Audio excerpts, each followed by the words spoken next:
Smoke roared through the canyon like a caged beast, embers dancing on the wind, as timber snapped and fell in fiery showers. A single echoing crack like a rifle shot shattered the night's fragile hush, sending hearts pounding against their ribs. In the glow of dying flames, shadows moved with deadly purpose, a stolen ledger clutched in trembling hands, a promise of vengeance balanced on a razor's edge. Fear clung to every charged stone and whispered among the survivors, daring any soul brave enough to step forward. Somewhere beyond the blaze, hidden secrets festered, and justice long denied was gathering strength in the darkness. Tonight, the frontier would remember that betrayal burns hotter than any wildfire. The crackling roar of the wildfire tore through the night air like thunder flames lashing against the ancient pines that stood sentinel on the ridge above Riverstone. Clara Hartfield urged her mare forward, hooves pounding against scorched earth as ash fell like snow around her. Ahead, a cluster of homesteads teetered on the brink of oblivion. Wooden porches aflame, livestock panicked in their pens, and frightened townsfolk scrambling for safety. Clara's breath came in ragged gasps through her kerchief as she guided her horse past a burning barn, the heat searing her cheeks even through layers of cloth. Behind her, a man's frantic cry rose above the crackle of splintering timber. She reined in, dismounted with agile urgency, and sprinted toward the sound. A lean ranch hand named Moses Gray lay pinned beneath a fallen beam, his lantern extinguished at his side. The fire's orange glow illuminated his desperation as he struggled against the weight crushing his ribs. Clara dropped beside him, her Union Medical Corps training kicking in despite the chaos. On three, she called to two burly neighbors she'd summoned, her voice firm. They planted their shoulders beneath the charred timber. Clara counted down, and then together they heaved. Splinters crunched, the beam shifted, and Moses rolled free, gasping for air. Clara pressed her handkerchief soaked in cool creek water against his wound, murmuring reassurances. Above them, sparks drifted skyward like malevolent fireflies. But Clara's calm presence offered a brief oasis of relief amid the inferno. Moments later, the blast of a whistle announced volunteer firefighters arriving on horseback, axes glinting in the flickering light. Clara mounted again, her limbs trembling from exertion, and urged her mare toward the center of town. The station house, once a proud wooden structure, had collapsed, its bells stilled under a tangle of charred beams. Smoke coiled through empty windows like restless ghosts. Clara recalled the letters that had drawn her here, assurances of a new beginning, a marriage arranged through correspondence with a man she'd never met. Instead, she found ruin. She clenched her jaw, fighting back the panic threatening to swell in her chest. She had crossed 6 states by rail and horseback for this promise. She would not let this disaster break her resolve. As she rode past the smoking ruins, a figure emerged, tall, composed, and resolute amidst the chaos. Dr. Samuel Red Elk, the Cherokee physician renowned for his herbal remedies and unflinching courage, lifted a battered med kit and strode into the fray. His hands moved with practiced precision, drawing salves from glass jars and binding wounds with spare linen. Clara halted beside him, nodding curtly. He returned her greeting with a solemn nod, then without a word offered her a bandage roll. They worked in tandem, their movements synchronized by shared purpose. Clara assessed burns while Red Elk applied poultices that hissed on contact, the scent of wild sage mingling with smoke. Around them, terrified townspeople lined up for aid.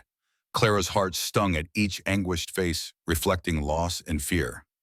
Above the din, the shriek of the wind shifted direction, carrying embers toward the main thoroughfare. Clara's mare reared. She lashed it with a calm word and a firm hand, then spurred eastward to intercept the threat. Ahead, the Johnson ranch house, where rumors said her fiancé's family lived, burned brighter than any other building. Clara's pulse hammered. She dismounted, sprinting through the choking haze, and scrambled onto the porch to find Mrs. Johnson, robes aflame, clinging to her infant daughter. Without hesitation, Clara scooped the baby from its cradle, yanked Mrs. Johnson back by the arm, and bolted through a side door as the ceiling collapsed moments later. They tumbled onto the veranda, safe but shaken. Clara touched the woman's arm. "You're safe now." The woman's tears glistened in the firelight, an unspoken gratitude shining through her terror. Some distance away, Clara paused to catch her breath, the acrid smoke stinging her eyes. She pressed a damp cloth to her brow and gazed over Riverstone's battered skyline. The wind carried a howl, a mix of lament and warning. She had anticipated hardship on this frontier, but never such immediate violent devastation. The promise of matrimony now felt like a cruel jest. Yet in the ember-lit distance, she glimpsed a lone rider weaving through the inferno's edge. Even at a distance, his silhouette spoke of duty and determination. He wore a long coat, slung pistol at hip, riding with a practiced steadiness that hinted at both military training and intimate knowledge of these lands. Hard-hammering, Clara guided her mare toward him. As she closed the gap, she recognized the crest on his saddlebag, a silver raven in flight over cross, scalpel, and quiver. Der Samuel Red Elk, moving to rescue a trapped fire crew member, his features calm, even as sweat and soot darkened his skin. Clara spurred forward. "Dr. Red Elk," she shouted. He glanced up, nodding, and waved her onward. Together they rescued two more injured men navigating through falling debris and leaping embers. Clara's pulse steadied. In that moment she felt an echo of the calm focus that had seen her through bloody Civil War field hospitals. By dawn, the worst of the blaze had been contained. Riverstone lay in smoldering ruin, but its people were alive. Clara surveyed the aftermath alongside Dr. Red Elk as the first pale light of morning illuminated skeletal structures and blackened fence posts. "This town has a tough heart," he observed quietly. She nodded. "So do I." He produced a folded note from his pocket. An angular, cramped hand scrawled, "You're not safe here. Leave at dawn." Clara's stomach clenched. Someone had already warned her away from Riverstone. But who and why, as Dr. Red Elk and Clara worked to organize relief, gathering blankets, boiling water for disinfecting, administering morphine, her mind raced. The forest fire had been more than a natural disaster. Its timing, the whispered warning, and the ruin of the Hartfield Blackwood Ranch all felt too coincidental. Clara pressed a hand to the note, the paper stiff from the damp, and met Red Elk's steady gaze. "I came looking for a home," she said. "Instead, I found ashes and secrets." He laid a reassuring hand on her shoulder. "This land tests all who come here," he replied. "But those who endure often find something stronger on the other side." Clara squared her shoulders, eyes fixed on the rising sun through gray smoke. The true test had only just begun, but so had her resolve. The frontier would not break her spirit. Not yet. With that, she turned to face the charred remains of Riverstone, every muscle coiled for the challenges ahead. She would uncover the truth behind that warning, find the man who had lured her west, and reclaim the promise of a new beginning, no matter what dangers lay in wait beyond the ashes. The first light of dawn painted the sky in bruised purples and smoky grays as Clara Hartfield stood amid the ruins of Riverstone's main street.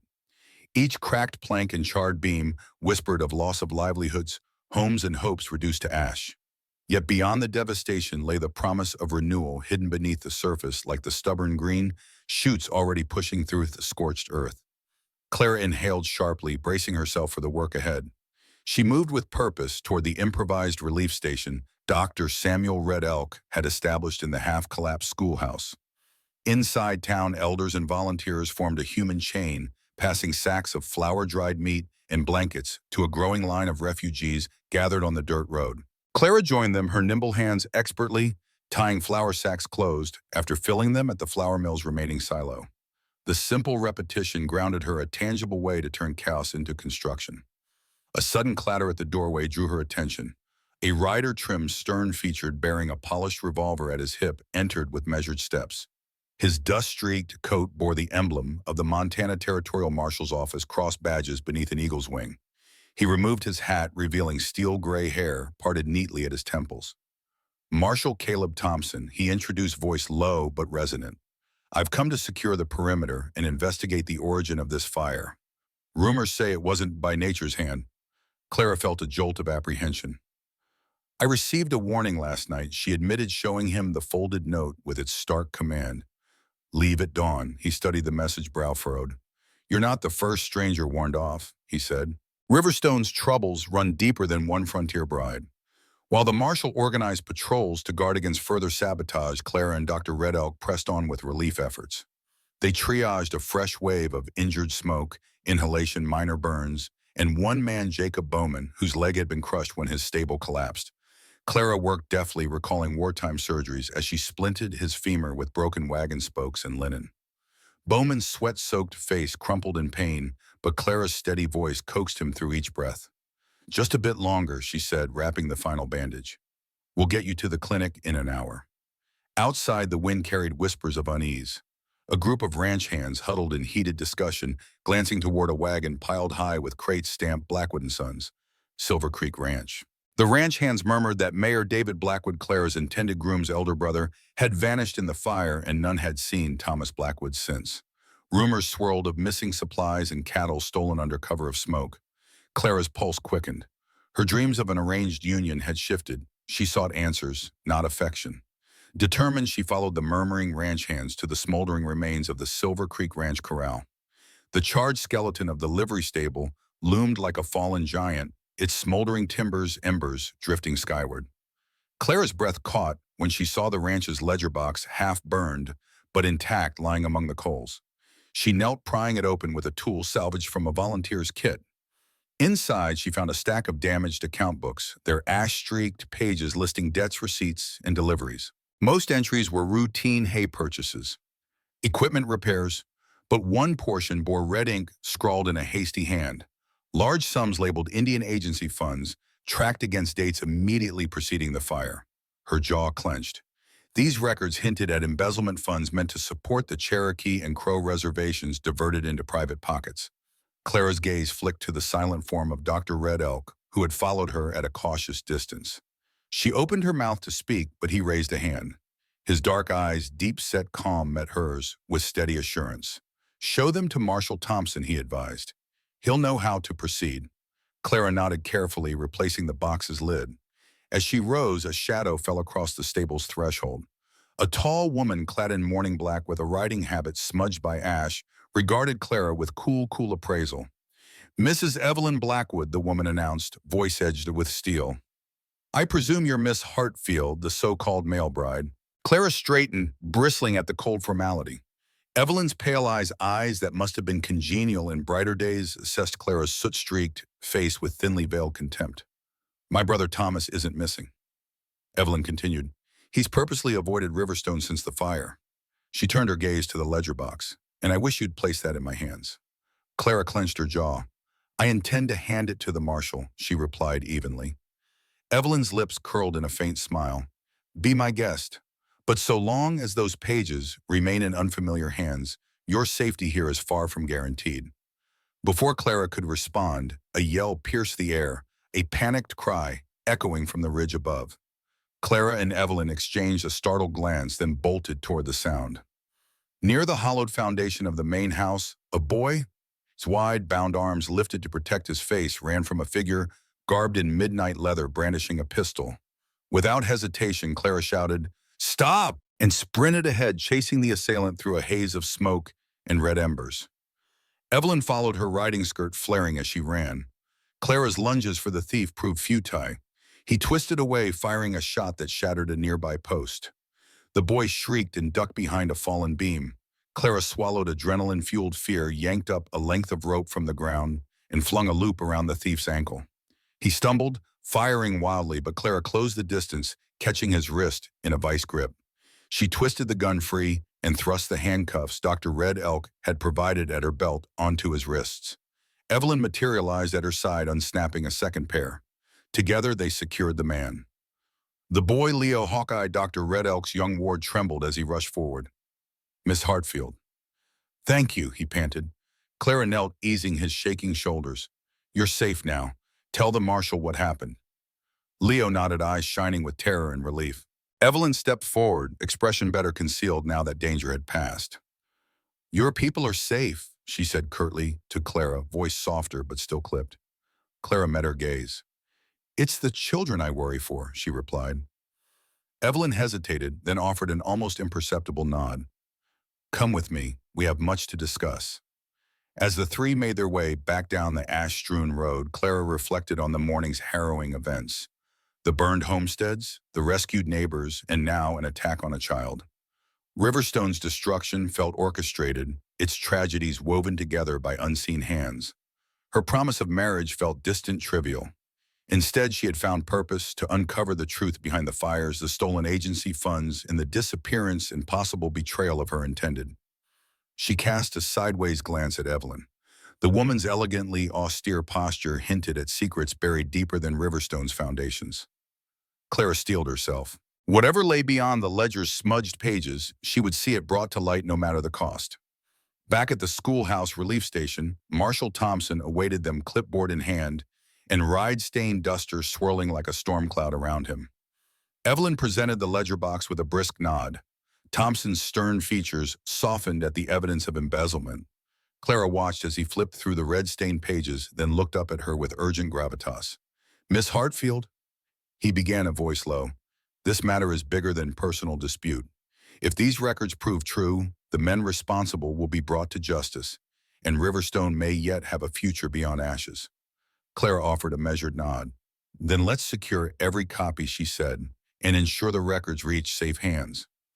As Marshal Thompson and Dr. Red Elk marshaled volunteers to safeguard the ledger, Clara felt a surge of determination. The frontier had thrown her into fire and danger, but it had also given her purpose and allies. Evelyn Blackwood, once an adversary, now stood beside her, packed, unspoken but powerful in its unity against corruption. Clara realized Riverstone's rebirth depended on confronting its darkest sins. With the morning sun burning away the last of the smoke, she resolved to walk unwaveringly into that reckoning, forged by the fires that had threatened to consume them all. The sun rose higher, burning off the last wisps of ash that clung to Riverstone's battered streets, and Clara Hartfield rode alongside Evelyn Blackwood toward the town's telegraph office. Each hoofbeat echoed against scorched timbers, a steady drumbeat of resolve. Clara brought the ledger box evidence of the embezzled Indian agency funds secured in the saddlebag, while Evelyn's posture remained erect, her black riding habit brushing ash-laden dust from her boots. They rode in solemn silence, the weight of their shared purpose hanging heavy between them. At the telegraph office, a weary-looking operator named Josiah Crane peered over his brass-rimmed spectacles. His fingers flew over battered keys, sending a terse message north to Helena Blackwood Records secure. Awaiting courier. Clara watched Josiah for a moment, noting the trembling lines around his eyes, lines etched by years of frontier hardship and recent smoke. She set down the ledger box. "Josiah, these must be delivered by midday," she said. His eyes widened at the scale of the shipment's importance, but he nodded briskly, sliding the box behind the counter for safekeeping. Evelyn placed a hand on his shoulder in quiet thanks. Emerging back onto Main Street, Clara felt the charged air of expectation. Townsfolk paused their rebuilding efforts to watch the two women pass, whispers rippling through the gathered crowd. Some faces bore gratitude, others skepticism. Few could reconcile the image of the elegant Evelyn with that of the stoic, determined Clara. Yet all recognized that these unlikely allies had forged a lifeline for Riverstone. As they walked toward the makeshift clinic, the sharp crack of rifle fire split the air. Without missing a beat, Clara drew her revolver, a sleek Colt she'd carried since that base year on them, and pivoted toward the sound. Evelyn reached for the pistol at her hip too, though Clara's grip was firmer. They dashed toward the clinic entrance booths, kicking up cinders on the dusty boardwalk. A group of 3 masked men emerged from the alley beside the stables, rifles leveled at terrified volunteers unloading food crates. A barrel toppled, rolling into the street with a thunderous clatter. Clara's pulse pounded. She exchanged a quick look with Evelyn, then took aim. "Hold it right there," Clara's bark rang out, her voice honed by years of commanding field hospitals under fire. The 3 men froze. In that instant, Evelyn whirled, releasing 2 warning shots into the air. The echoes reverberated off charred buildings, sending townsfolk ducking for cover. The would-be robbers hesitated, confusion flickering in their masked faces. Clara advanced, revolver poised. "Drop those rifles and step away." The leader, a lanky figure clad in a soot-stained duster, leveled his rifle at Clara, eyes blazing through the mask. "Back off, bride," he snarled. "This town's ours now." Evelyn bristled. "This town belongs to its people, not gunmen like you." Gunfire erupted as the leader squeezed the trigger. Clara dove behind a collapsed porch railing, bullets raking ash from the wood overhead. Hard hammering, she rolled out and lunged forward, drawing her second revolver. Evelyn moved left, her own pistol slashing arcs of smoke across the sky. Clara's training kicked in. She aimed methodically, squeezing the trigger once, twice, each shot precise. The first robber staggered, dropping his rifle. The second fell when Clara's bullet shattered his kneecap. Evelyn's third shot cracked the rifle barrel off its stock in the leader's hands, sending wood and metal fragments flying. He howled in rage and panic, dropping his weapon. The final shot rang out from Evelyn's pistol, grazing the leader's shoulder and sending him sprawling. Silence fell, broken only by heavy breathing and the distant hiss of smoldering embers. Volunteers emerged from the clinic doorway, faces pale but resolute. Marshal Caleb Thompson galloped up with reinforcements. He leapt from his horse and surveyed the scene, then strode over to Clara. "Fine shooting, Miss Hartfield," he said, voice laced with admiration. Clara offered a curt nod. Evelyn holstered her pistol and turned to the stunned assailants, voicing the marshal's command. "You're under arrest for attempted robbery and unlawful possession of weapons." As Thompson bound the robber's hands, Clara caught sight of Leo Hawkeye and Dr. Red Elk rushing from the clinic's back door, concern etched on their faces. Leo's small frame darted forward, but Clara held up a calming hand.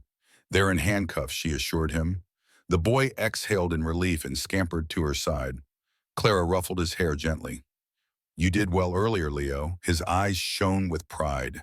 She felt a rare warmth blossom amid the morning's tension. Once the robbers were secured, Dr. Red Elk approached carrying a battered medical satchel. "Clara, we'll need you inside. The hospital tent's understaffed, and Mrs. Bowman's burns need dressing." Clara placed a reassuring hand on Evelyn's arm. "I must finish speaking with your brother," Evelyn said quietly, nodding toward Marshal Thompson, who was conferring with the town council beneath a charred elm. Clara understood the unspoken urgency they needed to clarify the ranch's fate and Thomas Blackwood's disappearance before darkness fell. She followed Evelyn to the council, where Mayor Hoffman, a stout woman with iron-gray hair and deep-set eyes, presided over a circle of concerned citizens. Seated beside her was the slate-faced Mayor David Blackwood, Evelyn's brother, glaring at Clara with thinly veiled resentment. "You saved our town twice now." Clara began first by rallying relief efforts, then by stopping those outlaws. But the ledger proved someone in Blackwood's employ diverted funds meant for reservations. That money, when misused, was weaponized against this community. The mayor's hand trembled. He glanced at Evelyn, then at Marshal Thompson. Thomas Blackwood's name hung unspoken in the air. Evelyn's lips pressed in a thin line. Mayor Hoffman cleared her throat. "Clara's right," she said. "We can't rebuild without addressing this betrayal." A murmur rippled through the crowd. David Blackwood rose painfully. The burn on his arm, a souvenir from the firefight, still wrapped in a blood-stained bandage. "My brother Thomas, he vanished in the fire," David began, voice wavering. "He told me there was something he needed to hide, something to protect. He begged me not to look." He looked directly at Clara, ancient pain flickering in his eyes. Clara swallowed and met his gaze. "Then we must find him." A hush fell. In that silent moment, the town's future and its redemption hinged on uncovering Thomas Blackwood's fate. Clara felt the weight of their hopes settle on her shoulders. She inhaled, drawing courage from the clear blue sky above. "I'll find him," she vowed, voice unwavering. Evelyn placed a steadying hand on her back. "And I'll help you," she said, surprising Clara with the earnest tone. As the council nodded approval, Marshal Thompson called out a decree. "At sunset, we mount a search party for Thomas Blackwood. All able-bodied riders join me at the Ridge trailhead." Cheers rose, mingled with anxious murmurs, as volunteers pledged swords, rifles, and horses. Clara lifted her chin, adrenaline surging once more. The frontier might be scarred by fire and betrayal, but in its people, she saw strength, and together they would bring Thomas Blackwood home. With the sun climbing higher, the first flowering of hope began to blaze in Riverstone's heart. Yet Clara knew the true test lay ahead, into the unknown stretches of Montana's rugged wilderness, where dangers lurked beyond burned pines and the secrets of Silver Creek Ranch still smoldered in silent ruin. Steeling herself, she mounted her horse alongside Evelyn, Dr. Red Elk, and Marshal Thompson. As they rode past cheering townsfolk, Clara felt a fierce determination coalesce. Whatever lay ahead on that ridge trail, ambush wild beasts, or the grim remnants of Thomas's secrets, she would face them head-on. Riverstone's salvation, and perhaps her own, depended on it. A crisp wind tore at the smoldering husks of Riverstone's burned-out structures as the search party, Clara Hartfield, Evelyn Blackwood, Dr. Samuel, Red Elk, Marshall, Caleb Thompson, Leo Hawkeye, and a dozen hardy volunteers assembled at the Ridge trailhead. Horses stamped impatiently, nostrils flaring as horseshoe-shod hooves clicked against rock and ash. Clara checked her saddlebags, flasks of water, spare ammunition, Dr. Red Elk's salves, and a hastily folded map depicting the path towards Silver Creek Ranch. Her gaze swept the assembled riders, some faces anxious, others resolute. Each knew the stakes. Riverstone's survival and Clara's future hinged on finding Thomas Blackwood. They set off in single-file heads kept low against swirling embers. The trail climbed steeply, skirting charred forests where burnt pines resembled blackened sentinels. Clara's mare stumbled over fallen branches, nostrils flaring at the acrid scent. She patted the horse's neck, murmuring calm words. Ahead, a pair of hoofprints diverged from the main trail toward a narrow ravine. Dr. Red Elk halted, dismounted, and examined the prints one set deeper. Likely Thomas's horse, in a smaller print beside it. Leo's, he said quietly. Leo's eyes widened. He dismounted. Clara followed, and together they knelt in the ash. Young hoof and shoe impressions confirmed Thomas had ridden this way with Leo in tow. Good, Clara muttered. At least we know he wasn't alone. Evelyn raised an eyebrow. Or that Leo wasn't abducted. She wiped ash from her riding gloves and pressed forward, voice grim. The volunteers spurred their mounts to follow the faint trail into the ravine, a corridor of blackened rocks and skeletal scrub. Birds circled overhead, their calls haunting amid unnatural silence. Suddenly a sharp crack echoed, followed by a muffled groan.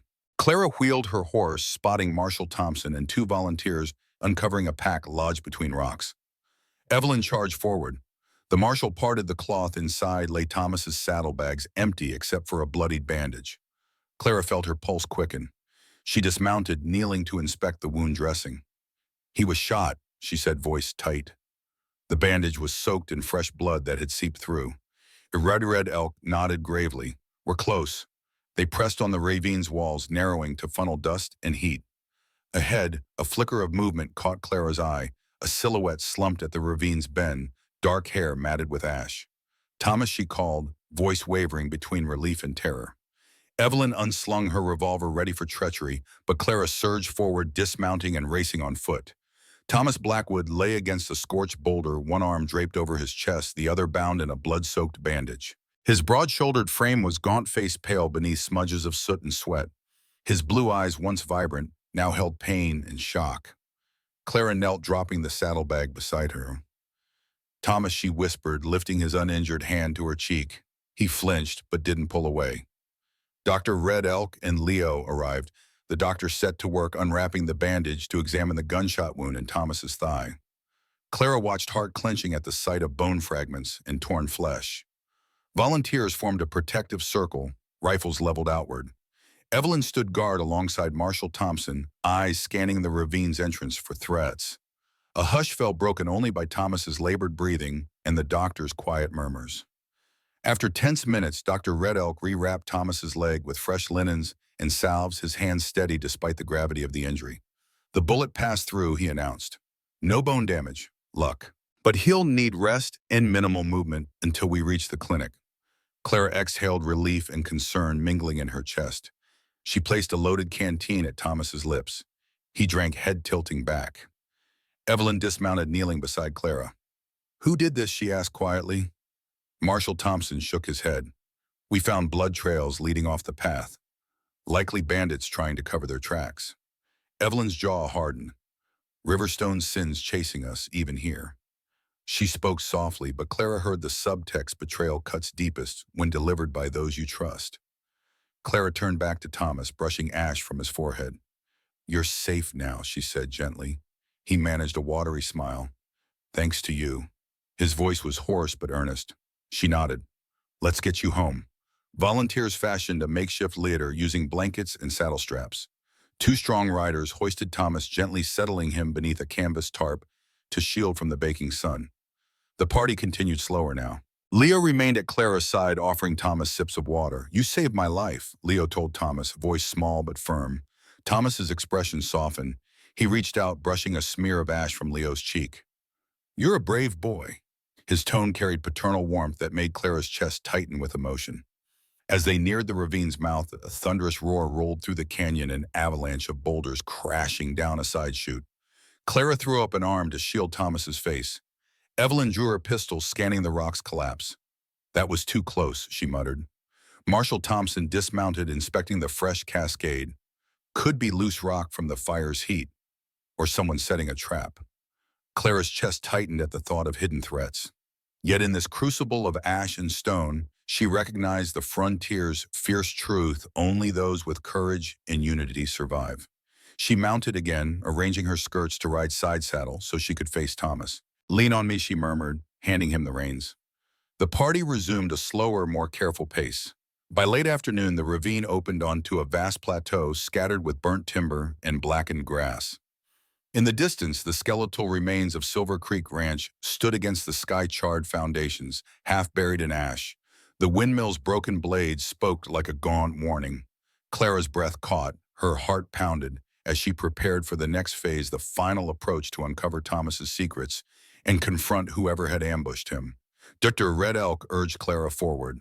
"We should set up a triage station on that flat rock," he suggested, nodding toward a large stone beside a dying creek bed. Volunteers arranged rocks and blankets to create a makeshift infirmary. Clara helped unload Thomas.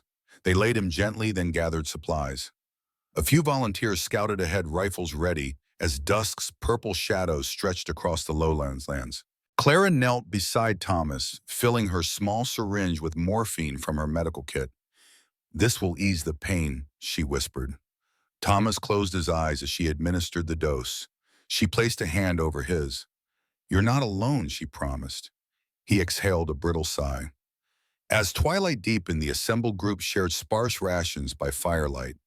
Evelyn sat close, draped in her black habit, her face softened by the glow of embers. Marshal Thompson scrawled camp notes by lantern. Dr. Red Elk attended minor burns on volunteers, and Leo dozed, his head resting on Clara's lap. Clara looked across the twilight plateau to the ranch's ruins. The wind carried a low wail as if the land itself mourned. She realized that beyond these ruins lay the truth. A hidden cellar, the stolen agency funds, the betrayal by those they trusted. And somewhere in the ashes, the final twist awaited, something more consequential than embezzlement or bandit ambush. The promise of a new beginning hinged on unearthing that secret. Clara closed her eyes, letting the night's chill and the rhythmic crackle of fire settle her racing thoughts. Tomorrow they would explore the ranch's hidden depths. For tonight she would gather strength and remember why she came, not for marriage, but for justice, redemption, and hope resurrected from ashes. Dawn's pale light crept over the horizon as Clara Hartfield rose from a fitful sleep beside the makeshift infirmary on Silver Creek Ranch's plateau. The wind carried the tang of ash and damp earth. Dew clung to scorched grasses, sparkling like forlorn embers. She moved quietly, careful not to wake Leo Hawkeye, who still dozed on a folded blanket at her feet. Dr. Samuel Red Elk stirred in his blanket roll, blinking once in the gray dawn. Evelyn Blackwood sat nearby, polishing her revolver with meticulous deliberation. Marshal Caleb Thompson was already up, pacing the ridge's edge, rifle slung over his shoulder. Clara checked on Thomas Blackwood, who lay propped against a boulder, his eyes closed but his breath steady. Night had granted him fractured rest pain, dulled by morphine and exhaustion. Clara crouched, gently brushing ash from his cheek. He opened his eyes, offering her a small, grateful smile. "Morning," he rasped. "Any dreams?" Clara shook her head. "Just the wind. How are you feeling?" He flexed the uninjured hand she'd guided to his throat. "Better, thanks to you." He winced slightly when she touched his thigh, still throbbing around the bandage. "Dr. Red Elk will inspect the wound again once you fetch water from the creek below." Clara nodded, standing and dusting ash from her skirts. "I'll return quickly." She retrieved a flask from her saddlebag and led Leo down the plateau's gentle slope toward the winding Silver Creek.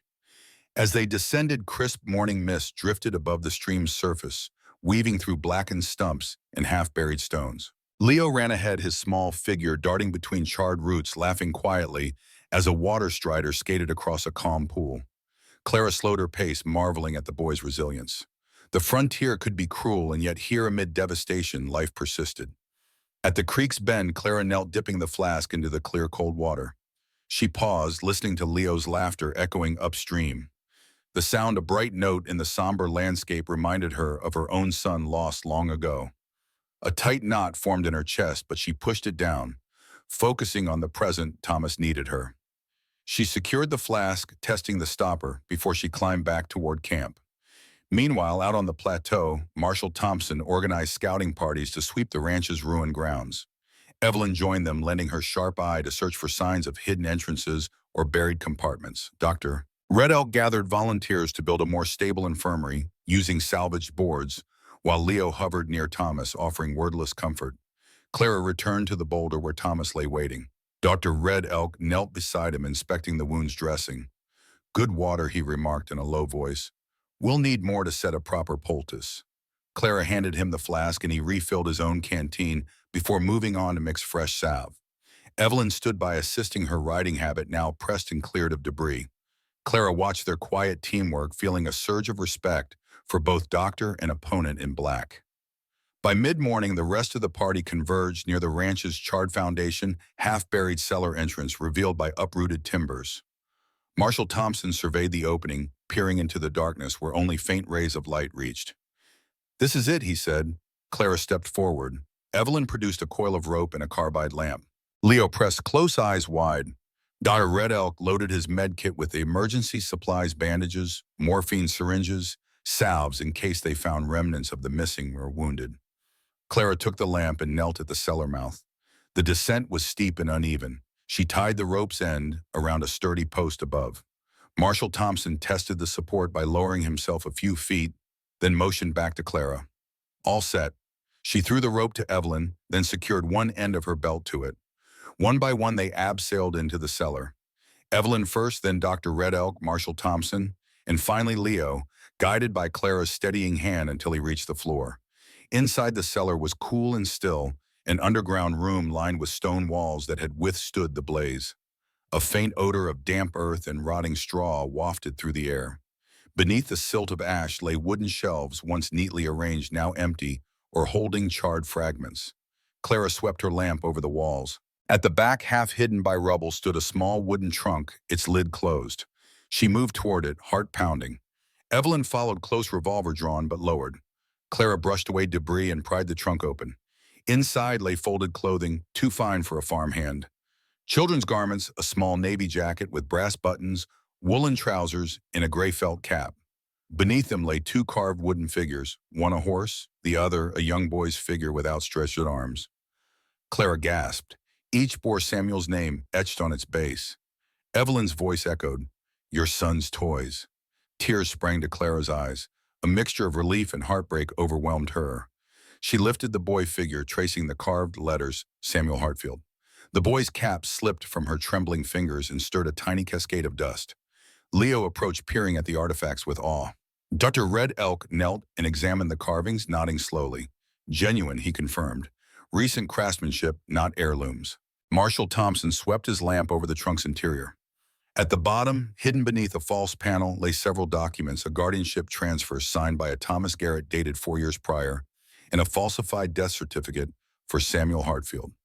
Clara's throat constricted as she read. Evelyn knelt beside her, her usual poise softened by empathy. "He thought you lost," Evelyn whispered. Thomas arranged to hide Samuel, giving him a new identity. Clara's hands shook as she gathered the documents. She realized the enormity of the revelation. Her son, believed dead for years, had lived hidden beneath the guise of Thomas's ward. Her own father's cousin had falsified the certificate. Thomas had risked everything to save him. Clara closed her eyes, tears coursing down. Leo placed a small hand on hers, offering silent comfort. Suddenly, a metallic click sounded near the cellar's entrance. The group froze, hearts pounding. A shadow moved, cast by morning light filtering through half-blocked slats above. Evelyn steadied her pistol. Marshal Thompson signaled silence. The shadow approached. A figure stepped into the cellar, all gaunt, dusty. A man clad in a gray duster, revolver drawn. Clara's breath caught as recognition struck her. This was not a bandit, but Thomas Blackwood himself, leaning on a lantern, his wounded thigh freshly rebounded in a worn riding boot. His eyes, though cautious, glimmered with relief as they met Clara's. "You found them," he said hoarsely. His voice carried the weight of years' guilt.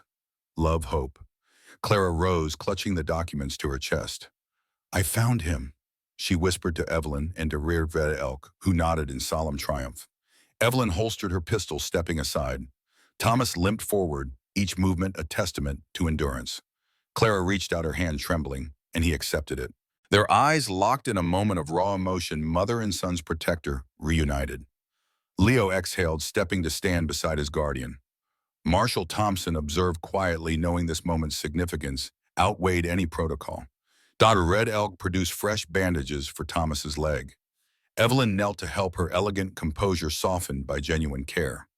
Clara knelt to cradle the wooden boy figure, raising it to Thomas. He nodded, voice thick. He was brave, Thomas said. Clara looked at Leo, then at Thomas. The frontier's harsh lessons had tested them. Now they faced a new dawn, one of truth, forgiveness, and the fragile promise of family reborn. As they gathered the artifacts and documents, the cellar seemed less like a tomb of secrets and more like a birthplace of hope. Emerging into the sunlit plateau, Clara held her son's carved figure close. Evelyn placed a hand on her shoulder. "Your new beginning," she said softly. Clara allowed herself a tentative smile as the sun warmed her cheeks. Above them, gulls circled overhead, their cries punctuating the stillness. Riverstone's future, like these gulls, would take flight once again, borne on wings of hope and hard-won truths. They mounted their horses, artifacts and truth secured, ready to ride back and rebuild lives and community. The ridge trail awaited, but their hearts were lighter. Wherever their journey led next, Clara Hartfield would no longer be exiled by grief. With her son reclaimed and her purpose clear, she faced the frontiers unknown, with renewed strength, and at her side, eyes born of fire and loyalty. The return ride from Silver Creek Ranch was a study in contrast. The crisp autumn air carried both the scent of renewal and the lingering tang of ash that clung to every horse's flanks. Clara Hartfield sat tall in her saddle, her son's carved wooden figure cradled carefully in her satchel, alongside the falsified death certificate and guardianship documents. Behind her, Evelyn Blackwood rode with a confident grace, though Clara noted the tension in Evelyn's jaw, an unspoken burden borne by the woman who had guarded Thomas's secret for years. Dr. Samuel Red Elk followed, leading Thomas's injured mount in a palanquin-like litter that bore the wounded rancher himself, wrapped in blankets dyed by dried blood and salve. Marshal Caleb Thompson guided the rear, ensuring no stray embers from the fire's aftermath trailed behind them. Leo Hawkeye, perched ahead on his pony, scanned the horizon with alert eyes, ever mindful of hidden threats. The trail wound upward toward Riverstone's Ridge, where volunteers had begun the arduous work of clearing debris and erecting new foundations. Clara's heart clenched at the sight of the town's battered visage. Charred frames of homes stood sentinel against a pale sky scaffolded by fresh timber, bracing sagging walls. As they neared the ridge, a cheer rose from workers alongside the path. Women in broad-brimmed hats waved rags, men called greetings, and children peered from behind rebuilt walls. Clara felt an unexpected swell of pride. Riverstone was fighting back from ruin. She raised a gloved hand in acknowledgement, her cape fluttering like a banner across the ruins. Evelyn allowed herself a fleeting smile, the first Clara had seen during their fraught journey. Thomas winced, but returned the wave with his uninjured hand. At the makeshift crossroads, Marshal Thompson halted the procession. "We'll unload the artifacts and documents at the council hall first," he announced. Volunteers quickly gathered to escort the ledger box and newly discovered papers to the sheltered building at town center. Clara dismounted and helped Thomas down from the litter, easing him onto a rough-hewn bench beneath a tarp that served as a communal meeting area. Dr. Red Elk knelt beside Thomas, carefully rebandaging the thigh wound. Clara watched the doctor's skilled hands work with soft precision, then stepped aside to give them space. Evelyn approached Clara, her riding gloves dusted with ash. "My brother and the council need to see those documents," she said quietly. Clara nodded. "Then let's ensure they're preserved." They gathered the guardianship papers, the false death certificate stamped falsified in crimson letters by Dr. Red Elk's careful hand, and the children's clothing found in the cellar. Each item was wrapped in cloth, then stowed in an oak crate carried by 2 strong volunteers. Clara traced the embossed name on the death certificate, Samuel Hartfield, feeling the weight of years of grief and deception in her chest. The council hall, a half-restored schoolhouse, still marked by scorch, was already abuzz with hushed conversations. Mayor Harriet Hoffman presided over a hastily assembled deity, her silver hair pulled into a tight knot. Councilmen and ranch owners filled the benches, faces lined with worry and hope. When Clara and Evelyn entered the hall, fell silent. Marshal Thompson stepped forward with the oak crate and unsealed it, presenting each document in turn. Mayor Hoffman examined the ledger box's interior records, first her eyes narrowing at the entries for Indian Agency funds. She looked up at Evelyn. "Your family oversaw Silver Creek operations," she said. Evelyn swallowed, voice steady. "Under my brother's direction." Mayor Hoffman tapped the table. "Illegal diversion of reservation funds to private accounts constitutes a grave betrayal. The town accepts restitution." Murmurs of agreement rippled through the hall. Next, Marshal Thompson handed the guardianship documents to the clerk, who read aloud the entries transferring custody of Samuel Hartfield to Thomas Garrett. The council exchanged startled glances. Ivy Jenkins, the town's school teacher, gasped. He was presumed dead. Clara stepped forward, voice clear. "My son was declared dead by falsified medical records. In reality, Thomas Garrett, who changed his name to Blackwood, acted as my son's protector, raising him far from Boston's scandalous rumors." The hall erupted in a mixture of gasps, eaves, and whispers. Mayor Hoffman lifted a hand for silence. These actions, though illegal, saved a child's life. Eyes turned toward Evelyn, whose stoic composure fractured. "He loved Samuel as his own," Evelyn said, "and believed exposing him to Boston society would endanger him further." The mayor nodded. "We will formalize Thomas Blackwood's guardianship retroactively and restore Samuel's legal name." Relief swept across Clara's face. She steadied her voice. "I wish to reclaim my son fully and ensure he never suffers this secrecy again." As documents were signed and decrees issued, Dr. Red Elk approached, guiding the recovering Thomas forward. The council greeted the wounded rancher with reserved respect. Thomas's quiet dignity, despite his gaunt appearance and bandaged leg, commanded attention. Mayor Hoffman offered him a seat beside Clara and Evelyn. Dr. Red Elk continued instructions on Thomas's care: rest, clean dressings, limited movement. Clara exchanged a meaningful look with Evelyn. Both understood the fragile alliance this moment represented. Community forgiveness, grounded in Thomas's courageous act. The formal proceedings concluded with the applause and relieved tears. Clara rose, hand extended to Thomas. "Samuel's mother," she said simply. He grasped her hand firmly. "If you'll have me, Father," he replied, voice husky with emotion. Leo leapt to Thomas's side, looping his arm around the rancher's narrow waist. Samuel's wooden figure peered from Clara's satchel, a symbol of family reborn. Outside the hall, the sun had climbed higher, casting golden light upon Riverstone's battered facades. Volunteers offered Clara and her family refreshments: bread, cheese, fresh coffee, and she accepted gratefully. Evelyn lingered at the edge of the crowd, watching Clara's family circle form. Clara caught Evelyn's eye and offered a grateful nod. Evelyn's thin lips curved in understanding empathy before she quietly departed, returning to the hard work of rebuilding her family's legacy. Clara rose with her newfound family: Thomas, Dr. Red Elk, Marshall Thompson, Leo Hockey and the returning Samuel, and addressed the gathered town. "Riverstone has shown me that home is built on more than letters and promises. It's built on trust, courage, and forgiveness." Her voice echoed through the courtyard, carrying over ruins and hopeful flowers beginning to push through blackened soil. "We will rebuild together." Cheers rose like birds taking flight. As the crowd dispersed to continue their tasks, Clara took Thomas's arm and guided him toward the workshop set to become his new medical outpost. Samuel skipped beside them, clutching the carved figure. Dr. Red Elk and Marshall Thompson exchanged plans for the clinic's expansion, mapping out care for the injured and the settlement's growth. Clara felt the warmth of community wrap around her, banishing the cold shadows of her past. Though Riverstone's future remained uncertain, one thing was clear: from the ashes of deceit, a truth had emerged, and with it the possibility of renewal. Clara Hartfield, once a stranger lured west by letters, now stood rooted in a community forged by hardship and compassion. And at her side, her son, alive, loved, and finally home, embarked on a new beginning. They would build together, brick by brick, heart by heart. A crisp dawn mist still clung to the timbered rooftops of Riverstone when Clara Hartfield awoke to the distant ring of a blacksmith's hammer.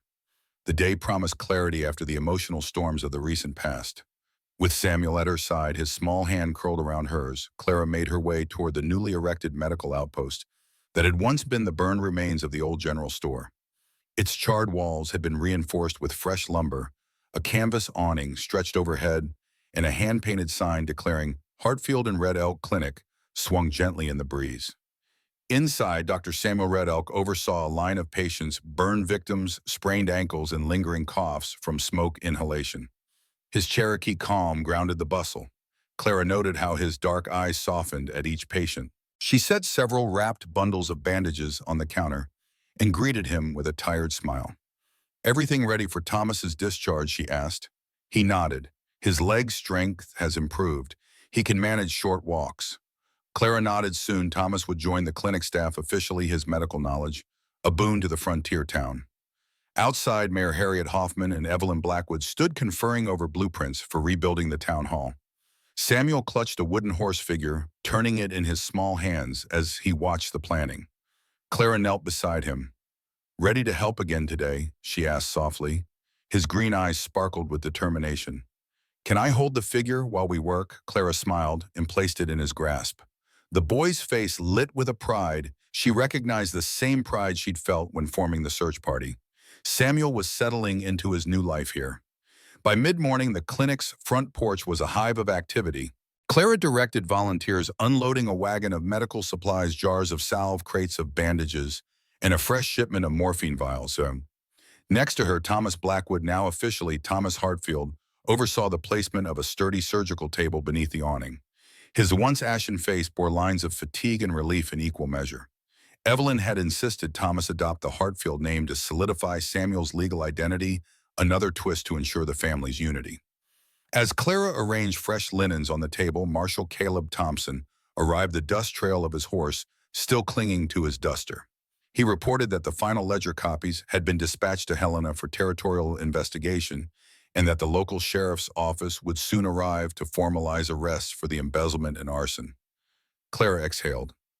Riverstone's justice system would finally hold the corrupt accountable, vindicating Thomas's sacrifice. At that moment, a group of Cherokee elders emerged from the woods along Silver Creek, a delegation summoned by Dr. Red Elk the previous day. Leading them was Elder Running Horse, a venerable man whose weathered face spoke of decades spent preserving tribal traditions. He carried a bundle of fresh herbs and a hollowed gourd. Dr. Red Elk greeted them with reverence. Clara watched as Running Horse placed the herbs on the surgical table and offered a ceremonial greeting to her and Thomas. The elder's presence symbolized the healing partnership between settlers and native neighbors, a bond forged in the clinic's humble beginnings. Running Horse spoke in quiet Cherokee, which Red Elk translated, "We bring our gratitude. Your son's rescue and your fight for our people's funds show honor. Let this medicine renew both body and spirit." He poured water from the gourd into a basin. The fragrant steam rose, mingling pine and sage. Elder Redfeather murmured a prayer over the water, then motioned for Thomas to cleanse his wound with the herbal infusion. Thomas knelt, accepting the vessel with visible humility. Clara felt tears prick her eyes at the gesture of unity from a community long marginalized by fate and frontier prejudice. The ceremony concluded with the elders departing as quietly as they had arrived, leaving behind a renewed sense of purpose. Clara and Thomas exchanged a glance. Their bond now extended beyond parent and child to encompass the broader community, settlers and native alike. The clinic's walls, though hastily erected, would hold a deeper meaning as a symbol of reconciliation and shared resilience. As afternoon shadows lengthened, Clara oversaw a training session for volunteer nurses. She demonstrated proper bandaging techniques on a discreet stump, guiding eager hands through each wrap and knot. Samuel sat nearby, absorbing every instruction, occasionally offering a question in his soft voice. "Ma'am, why do you fold the bandage this way?" Clara smiled and explained the importance of even pressure. His curiosity reminded her of her own early years as a nurse in Boston, a lifetime away, yet mirrored here amid these frontier hills. Outside, Evelyn Blackwood secured fresh lumber for the town hall's reconstruction, her riding habits swapped for practical work clothes. She paused when Clara approached, handing her a rough plank. "Help me brace this beam," Evelyn asked. Clara laughed, hefting the wood. "After Boston battlefields, I can handle frontier carpentry." Together, they hammered support braces into place, their combined strength a testament to unlikely friendship born from fire and deception. Sweat and dust mingled on their brows, but their teamwork felt imbued with purpose, not just rebuilding structures, but forging trust piece by piece. Evening brought a community gathering in the clinic's courtyard. Long tables were set, and pots of stew cooked over open fires, the aroma of venison and wild herbs filling the air. Lanterns hung from makeshift poles, illuminating soot-smudged faces smiling in welcome. Mayor Hoffman approached Clara and Thomas, raising a tin cup of cider. To Riverstone reborn from ashes united by courage. Others echoed the toast. Clara lifted her cup to her lips, eyes meeting Thomas's and then Samuel's, as the boy held his carved horse figure, aloft, pride shining in his young eyes. As revelry settled into conversation and laughter, Clara felt a gentle hand on her shoulder. But Red Elk stood beside her, moonlight glinting in his thoughtful gaze. "You've given this town more than medicine, Clara. You've given hope." She smiled softly, glancing at her son dancing among the children, his laughter mingling with the night breeze. Then she turned to Red Elk. "None of this would be possible without you and him." She gestured to Thomas. Red Elk nodded. Together, he said, "We mend wounds, heal hearts, and shape a future." Under the starlit sky, Clara Hartfield looked out over Riverstone's heartbeat, renewed home's thriving clinic, joyous children, and realized that the frontier had indeed forged new strengths from the old scars. The journey had tested her resolve, exposed wounds, both personal and communal, delivered twists of betrayal and redemption, and reunited her with a son she had nearly lost. Now, in the flicker of lantern light and the steady hum of compassionate voices, she felt the steady promise of tomorrow. With the final toast echoing into the night, Clara raised her cup to the sky, gathering the clinic's lantern light into her palm. "To ashes and hope," she whispered, "and to the family we choose." And as the wind whispered through the charred pines, it carried a single resonant truth from devastation. Compassion endures, and even the most fractured hearts can be mended by shared purpose and unwavering courage. The next morning dawned clear and crisp, the horizon's pink glow offering a stark contrast to the charred remains of Riverstone's outskirts. Clara Hartfield woke before sunrise, the weight of the previous day's revelations settling gently in her chest. She dressed in practical riding attire, sturdy trousers, and high boots, leaving behind the long skirts of her Boston past. Carefully, she retrieved the carved wooden boy and horse from her satchel, tracing Samuel's name on the base. She paused, envisioning her son's future running free across these open plains, unburdened by secrets. Outside, the town stirred to life. Volunteers hammered new floorboards into the clinic expansion, while children scampered among the rebuilding frames of their schoolhouse. Samuel, now dressed in patched but sturdy clothing donated by Mrs. Jenkins at the boarding house, bounded toward Clara, slipping his small hand into hers. "What are we doing today, ma'am?" he asked, eyes bright. Clara offered him a gentle smile. "We're going to visit the site of the Indian Agency offices where Dr. Red Elk says the missing funds were meant to go." Samuel's face sobered. "Will we find more clues?" Clara nodded. "Possibly, and we'll bring back what we learn." At the clinic, Dr. Samuel Red Elk awaited them, saddlebags loaded with medical supplies and notebooks. Evelyn Blackwood stood nearby, adjusting the sling on her brother Thomas's injured arm. The Hartfield Red Elk Clinic had become a hub of cooperation, and today's excursion promised deeper understanding of the betrayal that had undermined Riverstone. Marshal Caleb Thompson arrived atop his horse, tipping his hat in greeting. "Road's clear," he said. "We'll head east along the creek." "I've arranged escorts from the Cherokee and Crow communities," Dr. Red Elk insisted. Clara met Thompson's steady gaze. "Thank you. Their knowledge of the land is invaluable." Thompson nodded, glancing respectfully at Red Elk, who offered a slight bow in return. They set off in a tight formation, Clara and Samuel riding side saddle on her mare, Evelyn supporting Thomas on a sturdy pony, Red Elk astride a sure-footed Mustang, and Marshal Thompson bringing up the rear. Leo Hawkeye, determined to join his friends, rode a rented pony borrowed from Mrs. Jenkins. Behind them, 4 Cherokee guides in traditional buckskins followed, carrying forged documents to show any officials they might encounter. The guides were led by Running Horse and Red Hawk, whose quiet vigilance reassured Clara. The trail wound through mixed forests. The stubborn green shoots the first rebirth after the wildfire sprouting among blackened trunks. Birds sang in cautious optimism. Clara inhaled sharply, sensing the land's recovery mirrored in Riverstone's own resurgence. As they rode deeper, the trail narrowed to a single-track path along Silver Creek's bank, where the water still babbled clear over stones. Hundreds of miles from Boston, Clara felt the frontier's pulse more strongly than ever. After an hour's ride, they reached the ruins of the Indian Agency office, a crippled log structure half swallowed by brush and scorched embers. Clara dismounted, careful to help Thomas onto firmer ground. The guides bowed their heads, offering respectful homage to the land's custodians. Running Horse spoke softly in Cherokee, which Red Elk translated. This was once a place of provision. These walls hold memories of promise turned betrayal. Clara's heart ached as she surveyed the collapsed roof, charred black, the singed remains of desks and filing cabinets. Volunteers from the clinic joined the group clearing debris. Evelyn stepped inside the rubble, uncovering a half-burned safe embedded in the floor.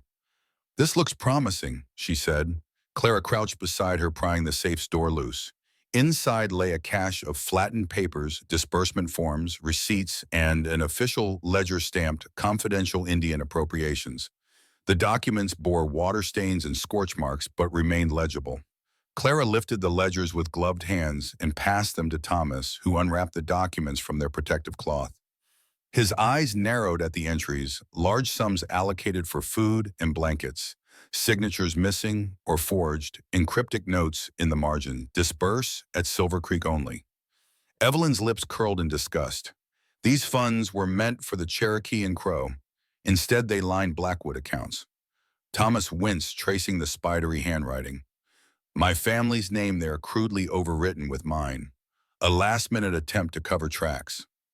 Clara's pulse quickened. This was the proof they needed to fully exonerate Dr. Red Elk and solidify the restitution plan. Red Elk approached, extending a water flask to Clara. She accepted it gratefully, then pressed the ledger to her bosom. "We must bring these back immediately," she said. Thompson nodded. "The marshal's office in Helena will ensure these are entered into the territorial record." Red Elk paused by Clara's side. "And we must remember the lessons. Here promise broken becomes wound that must be healed." Clara placed a hand on his arm. "We'll make it right." Before leaving, Clara knelt and offered a silent prayer to Running Horse for the site's restoration. The Cherokee guide placed a handful of earth upon her head, blessing her mission. Leo joined her, placing a small wildflower, one of the green shoots, against the safe's rusted door. Clara's chest tightened as she witnessed the union of cultures in this act of respect. The party mounted once more, the salvaged documents carefully stowed in lockboxes. Twilight approached as they retraced their path along Silver Creek. The guides led them skillfully across a narrow ford where the water rose past stirrup level. Clara braced Samuel as the current tugged, and the frozen thrill of the creek's cold water made her sharp intake of breath. Across the bank, Evelyn helped Thomas ease the weight on his injured leg. They rode in silence to Riverstone's Ridge, the night sky a blanket studded with stars, the reconstructed town square glowing softly below. Clara's gaze lingered on the clinic's lantern light and the silhouette of the new town hall rising above rebuilt shops. Logging crews labored in the fading glow, and figure-etched murals painted on the hall's boardwalk depicted plumes of smoke, giving way to green shoots. Marshal Thompson halted near the clinic. "Safe arrival," he said quietly. Clara dismounted and held the ledger box aloft. "We have the evidence." Thomas slid from his pony, leaning on his cane, and followed Clara into the clinic's back room, where Dr. Red Elk had prepared a secure table. Evelyn and Red Elk lit lanterns, casting warm light on the files now carefully organized. Clara opened one ledge and spread the documents in chronological order. By lantern glow, they pored over receipts and forged signatures, each page amplifying the scale of Robert Blackwood's, Thomas's father's cousin's, scheme. Clara's breath caught at one handwritten entry, "MP reimbursed per JH instructions." Evelyn's eyes glinted with realization. James Harrington's initials. Clara nodded, voice tight. "My husband's family doctor, the man who falsified Samuel's death certificate." She traced the ink with a trembling finger. "They conspired to hide me, steal my son, and divert funds, then incinerate the evidence." Red Elk exhaled slowly. "Now we have proof beyond question." Thomas pressed a hand to his brother's shoulder. Evelyn's flattened by remorse. Evelyn's voice trembled. "I only learned some of this after Thomas vanished in the fire." Clara's chest ached at their shared guilt and hope. She gathered the ledgers, securing them with her belt. "Tomorrow we present these to the territorial marshal in Helena. Riverstone's restoration depends on full justice." Thomas stepped forward, struggling on his injured leg. Clara braced him. "I should go with you," he insisted. Clara shook her head. "No, you stay here and help rebuild. Samuel needs you, and this town needs your expertise." Thomas's blue eyes shone with gratitude and love. "Then I'll be here," he said simply. Outside, the night deepened the clinic's lantern light, a beacon against the darkness. Clara emerged into the town square, raising her eyes to the stars. This place, once a promise built on sand and secrecy, had become her home by fire and redemption. Samuel ran to her side, clutching his carved horse. She knelt, gathering him into a fierce embrace, his small arms wrapped around her neck. In that moment, Clara Hartfield felt the frontier's rough grace wrap around her heart. Betrayal had scorched her world, but hope, like those green shoots, sprang eternal. And with each steadfast ally by her side, Evelyn Thomas, Dr. Red Elk, Marshall Thompson, young Leo, and now Samuel. She would ensure Riverstone rose again, a testament to truth, resilience, and the unbreakable bonds of chosen family. A crisp breeze swept across Riverstone as Clara Hartfield stood on the newly rebuilt boardwalk outside the Hartfield and Red Elk Clinic. Morning light glinted off fresh white paint on the gabled roof, and windows now bore clear glass panes rather than soot-stained shards. Townsfolk bustled about, children lined up for lessons in the schoolhouse. Carpenters raised timber frames for the new general store, and Evelyn Blackwood worked alongside volunteers to erect a monument of remembrance in the central square, a carved granite obelisk inscribed with the names of those lost to the wildfire. Clara's thoughts drifted to the day's task, preparing to journey north to Helena with Marshal Caleb Thompson to deliver the final evidence of embezzlement and arson, sealed ledgers, forged death certificates, and testimony affidavits from Cherokee and Crow representatives. She glanced at Thomas Hartfield, who stood nearby, helping Leo Hawkeye string harvested medicinal herbs for the clinic's apothecary. Thomas smiled, trampling a wayward branch. "We'll be fine here," he said, nodding toward the bustling town. "Riverstone has new roots now." His calm confidence bolstered Clara's resolve. Dr. Samuel Red Elk joined her, adjusting the satchel loaded with legal documents. "The Cherokee Council has prepared a formal statement," he explained. "It, along with the Crow delegation's testimony, will strengthen our case with the territorial officials." Clara thanked him, noting how Red Elk's tireless advocacy had united cultures and given weight to Riverstone's claims. She slipped the carved wooden boy figure into her pocket, a talisman of her son's survival and a silent promise of his bright future. By mid-morning, a group assembled at the clinic's front yard, Clara, Thomas, Leo, now clutching both carved figures, Dr. Red Elk, Evelyn, and Marshall Thompson. Thomas had insisted on coming, despite his healing leg, determined to witness justice's triumph. The Cherokee guide's running horse and Red Hawk stood off to the side in buckskins, their bowed heads reflecting solemn solidarity. A dozen volunteers formed a guard of honor as Clara mounted her mare. Evelyn settled onto her pony beside Thomas's horse, and Leo climbed onto Dr. Red Elk's mount behind Red Elk. Marshall Thompson led the way, hat in hand, to the trailhead. The townsfolk cheered, their cheers echoing against timber frames and scaffold poles. Clara's eyes brimmed with tears of pride and gratitude. The trail northward followed the ridge before descending into rolling foothills where golden grasses swayed beneath cobalt skies. Their procession wound past homesteads scarred but recovering, fields plowed anew, new fences repaired, and livestock grazing near spring-fed troughs. Clara breathed in the clean air, determination steeling her heart for the political battles ahead. By late afternoon, the territory's capital, Helena, loomed atop its granite hill. The Grand Territorial Courthouse rose above rows of crowded wooden buildings, its dome gleaming in the sun. Samuel sat tall behind Clara, eyes wide at the bustle of wagons, officials in frock coats and banners, proclaiming justice and progress.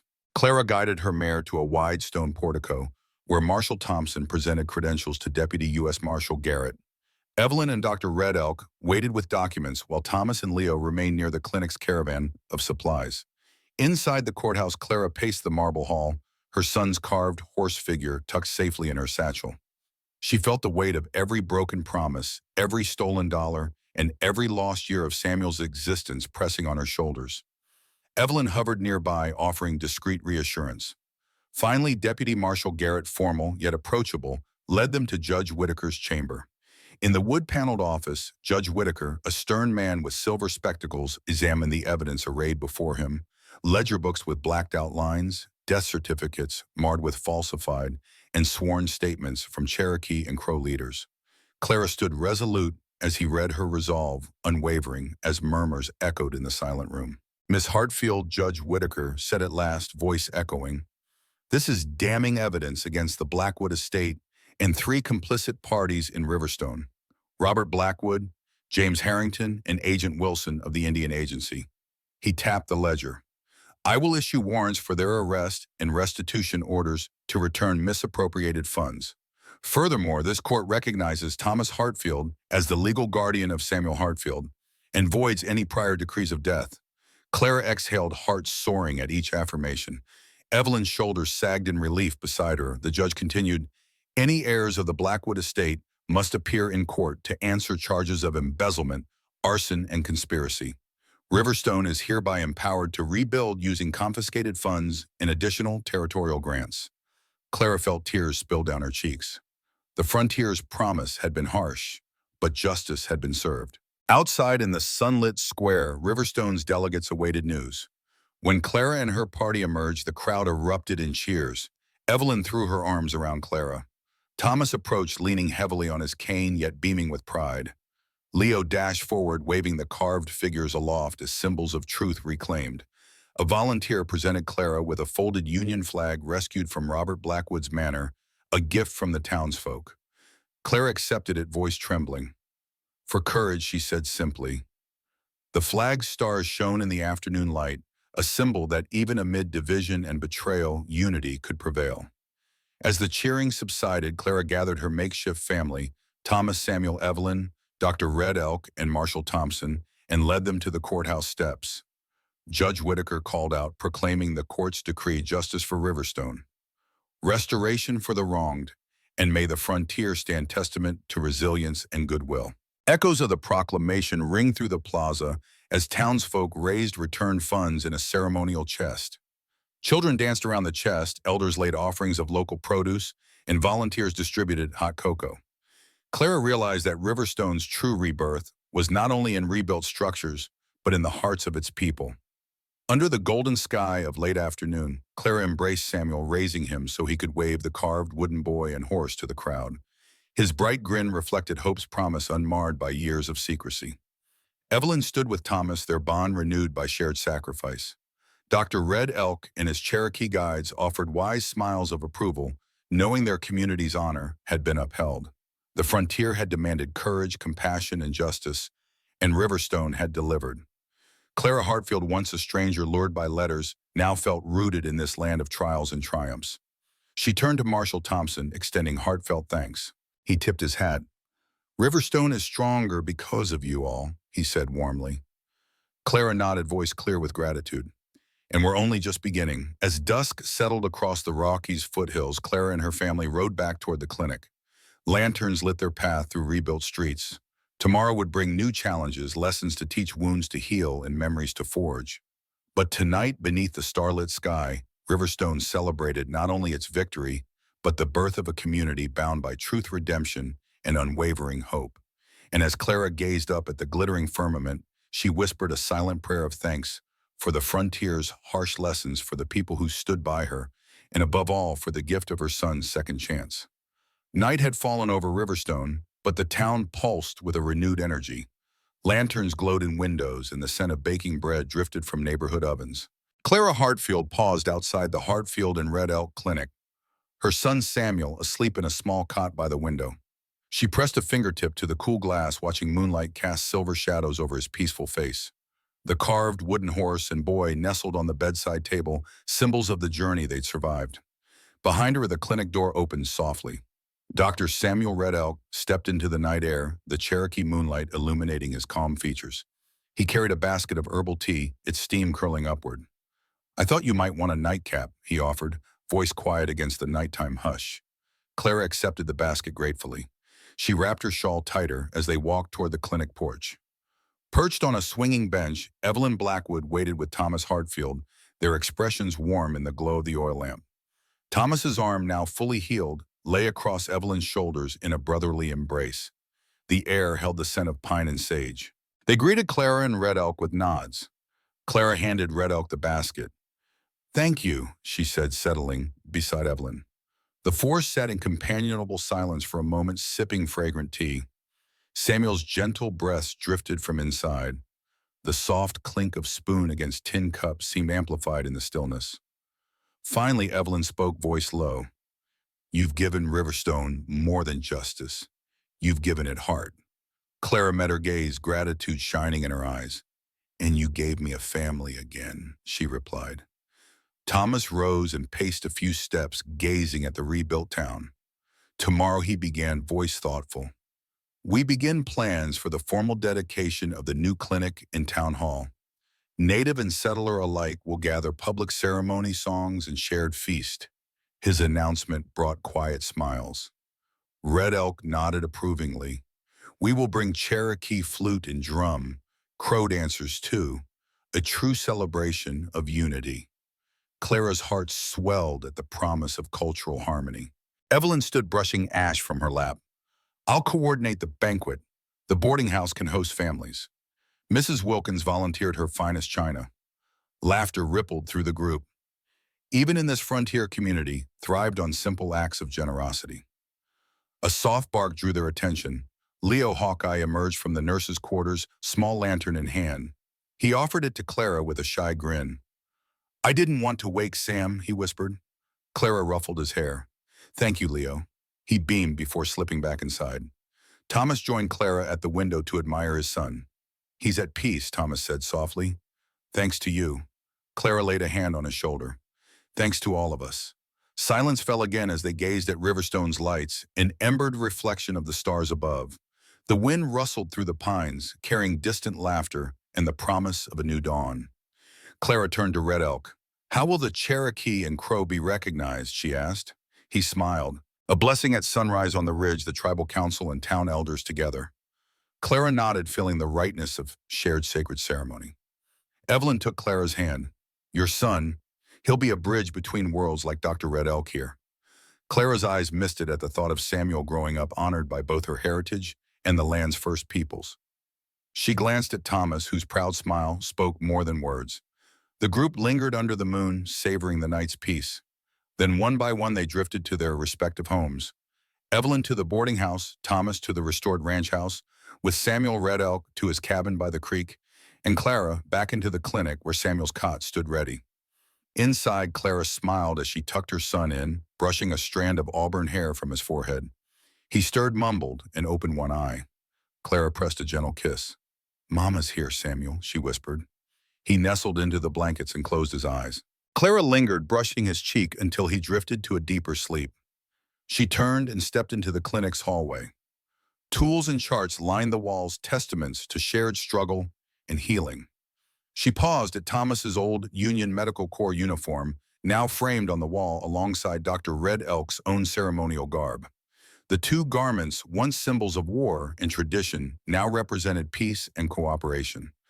Clara exhaled, feeling the weight of the past lift. She sank onto a stool by the window, the night sky a tapestry of constellations. Whispers of fire and betrayal seemed distant now, replaced by embers of hope that glowed like stars in her heart. Taking a deep breath, Clara closed her eyes and offered a silent prayer of gratitude for her son's return, for allies forged in adversity, and for Riverstone's rebirth. The frontier's fierce beauty stretched beyond the window, waiting for the stories yet to unfold in its open spaces. And as Clara Hartfield sat beneath the still, watchful sky, she knew their greatest story was just beginning, a story of love reclaimed, justice upheld, in a community united across boundaries of blood and culture, rooted in ashes, rising in grace, and bound by the unbreakable ties of chosen family. Ash and betrayal have a way of forging the hardest steel. In the valley, we witness lives scorched by fire and secrets, then rebuilt by courage and truth. A mother reclaimed her child from the shadows of deceit. A wounded town found new purpose in shared sacrifice. We saw trust shattered and painstakingly mended, watched a community rise from its own ashes on the strength of unlikely alliances. What was gained of family reunited, justice delivered, a clinic that stands for hope, came at great cost, broken vows, stolen innocence, and the scars that linger long after the embers cool. Yet out of that pain grew something more enduring than any flame: compassion, tempered by hardship, and a promise that redemption can bloom even in the darkest soil. Now as the lanterns dim and the wind whispers through the charred pines, we leave Riverstone standing stronger than before. Its people have learned that healing demands both courage and grace, that the frontier's true heart beats not in its wild expanse, but in the bonds we choose to build. When you find yourself standing among the ruins of your own trials, what kind of fire will you let shape your future?